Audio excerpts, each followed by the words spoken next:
পরের আশায় চরে যাইয়া লাভ নাই। আমার আব্বাজান রহমতুল্লাহ বলতেন, আম ফল খাইবেন আর মাদার গাছ লাগাইবেন, মাদার গাছ লাগাই আম ফল খাইতে পারবেন না। মিছিল মিটিং সব করতে পারবো, কিন্তু গোড়ায় বসে রয়েছে ওই শয়তান।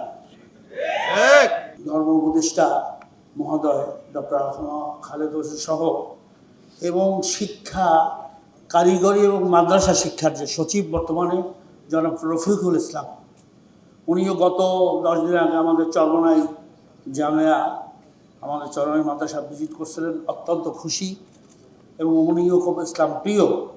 উনি একটা কথা বলছিলেন চরমনাইতে, এটা আমাদের আলেমদের শোনা দরকার। কারণ আলেমরা আসলে, আমরা যারা আলেম আর কি হক্কানি যারা দাবি করি, এটা চাই। সেমিনার তো আমাদের দরকার নাই, কারণ গোড়ায় বসে আছে সেই নাস্তিক এবং সেকুলার আবার।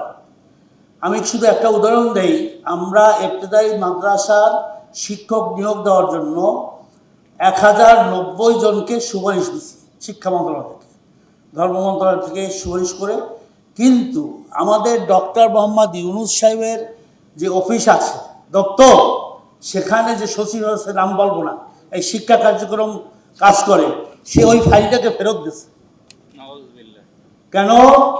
এই যে সচিব মহোদয়, যে কারিগরি মাদ্রাসা শিক্ষার সচিব মহোদয় রফিকুল ইসলাম, উনি চরমাইতে বলছেন যে বর্তমানে ফুল সচিব বাংলাদেশে আছে 70 জন। আমাদের আমির পিসাব চরমাই তিনিও ছিলেন সেই প্রধান অতিথি হিসাবে। 70 জন ফুল সচিবের মধ্যে একজনও মাদ্রাসায় শিক্ষায় শিক্ষিত কোনো সচিব নাই। আপনাদের কাছে প্রশ্ন, কারণ নাই আমরা বলেন কাজ করবে কেনা?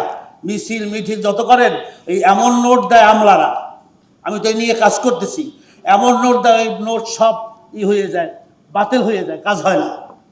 আমরা মিটিং করবো, মিছিল একজন নাই আলেম, 92% মুসলমান। আলেমরা সব বলছেন, রিসার্চ করছেন, কিন্তু ওখানে কেন আমরা নাই?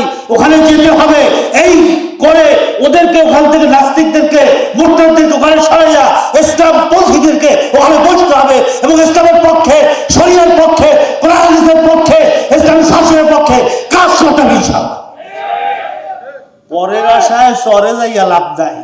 আমার আব্বাজান রহমতুল্লাহ বলতেন, আম ফল খাইবেন আর মাদার গাছ লাগাইবেন, মাদার গাছ লাগাই আম ফল খাইতে পারবেন না।